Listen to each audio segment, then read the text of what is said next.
watching KSL Sports Live.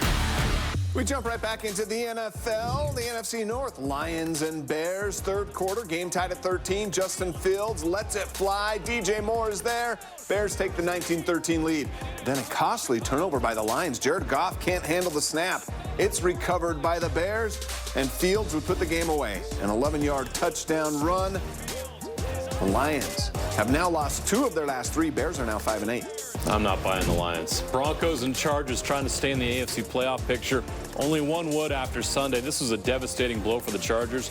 Justin Herbert knocked out of the game with a broken finger. The Broncos take advantage. Russell Wilson deep to Courtland Sutton, who makes a great one-handed catch for the score. Look at this. He seals a Broncos victory. They're one of 6 teams in the AFC at 7-6.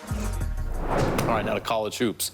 The 11th-ranked Utah women's basketball team has Final Four aspirations, but they were dealt a huge setback recently when they lost their second leading scorer, Gianna Neepkins, for the rest of the season with a foot injury. Yeah, without her, they'll lean more on their All-American Alyssa Peely, and boy, did she step up on Sunday against the #1 ranked team, South Carolina. The Utes are participating in the Basketball Hall of Fame Showcase out in Connecticut, and in the first quarter, Peely for 3 of her 7 points in that quarter. Utah's down 1 at the point, 10-11, but they trailed 27-16 after the first. In the second quarter, she went nuts, scoring 9 straight points with this three-pointer cutting the lead to 4:29-25, and she's still not done.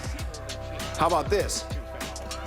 Baseline bucket and the foul makes it a 2-point game, 30-28. Peely scored 14 straight points to start the quarter. That kept Utah in the game. They were down 41-34 at the half. In the third quarter, Peely was still filling up the bucket for Utah. Look at this great move to the hoop. Spins her way in, gets another bucket and a foul. Utah down 2, 47-45. They kept the pressure on from outside as well. Deja Young, three-pointer. Utah still down 2, 50-48. Utah down 5 into the final quarter here. Young was the only other Ute to score in double figures. That too, with 3 minutes left, made it a 69-67 game, but South Carolina with an immediate response. Bree Hall, the end one. Peely did have 37 points tonight, a career high. It wasn't enough, though. Utah falls short, 78-69.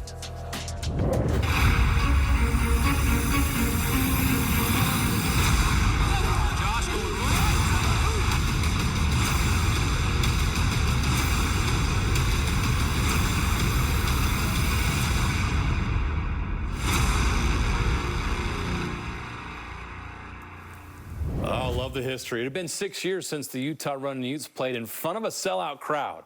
Hard to believe, but it happened Saturday, which tells you how big the latest clash between BYU and Utah was. Yeah, BYU's been showing up near the top of several of the national rankings out there in those metric standings, but none of that mattered on Saturday, of course, at the Huntsman Center when these two teams met up. The Running Utes were running all over the Cougars early in the game, building a 14-point lead by halftime. Utah forward Brandon Carlson rocked the rim several times.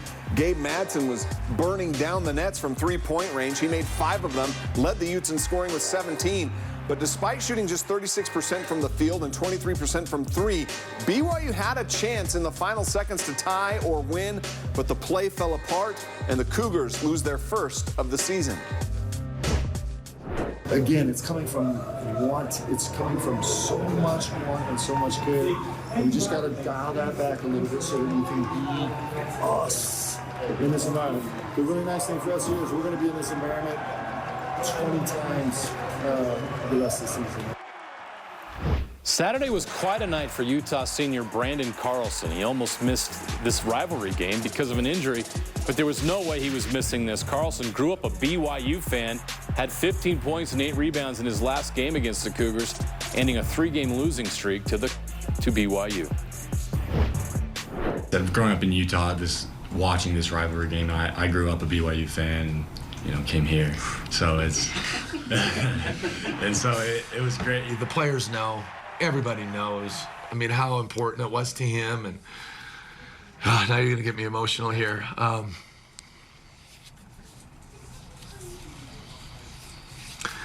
mean, that guy's a legendary Ute. This is a big part of why he came back, and he played like it tonight. I mean, he played like a 5th-year dude. Like, he played like an all Pac-12 dude. What a game that was. The Utah Valley Wolverines were in Pac-12 country last night on the road against Oregon State. Utah Valley led by as many as 11 points in the first half. Oregon State cut that lead to 2 by halftime, and in the second half, there were 9 lead changes. The Wolverines had a chance to tie it at the buzzer, but Caleb Stone Caldwell's three-pointer was off the mark. He led all scorers with 19, but UVU now falls to 6-4 with the 3-point loss. Utah State Aggies are rolling. They've now won 8 straight games, and they moved to 9-1 on the season after an 84-53 win over Northwest Nazarene. Great Osobor has been a great addition for this team. 17 points, 10 rebounds, and Darius Brown II had 11 assists and 6 steals. Up next, the Aggies face 2 WCC opponents, Santa Clara on the road Wednesday and San Francisco at home on Saturday. Dylan Jones, he was doing his thing on Saturday for the Weber State Wildcats once again, finishing just 1 assist short of a triple-double in the Wildcats win over Cal Poly. Jones finished with 15 points, 10 rebounds, 9 assists. So far this season, he's averaging 19.7 points and 10.7 rebounds per game. 30 years ago this week, one of the best finishes we've seen in an in-state college basketball game. December 7th, 1993, Weber State at Utah State.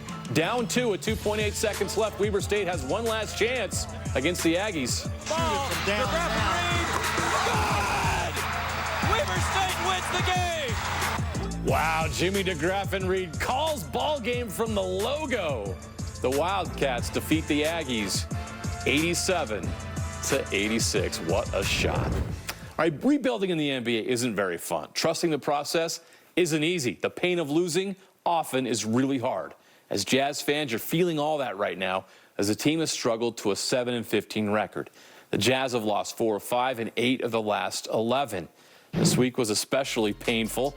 That latest chapter unfolded Wednesday night in Dallas. The Jazz tied for the second worst loss in franchise history, a 50-point drubbing at the hands of the Dallas Mavericks. The game will quickly be forgotten.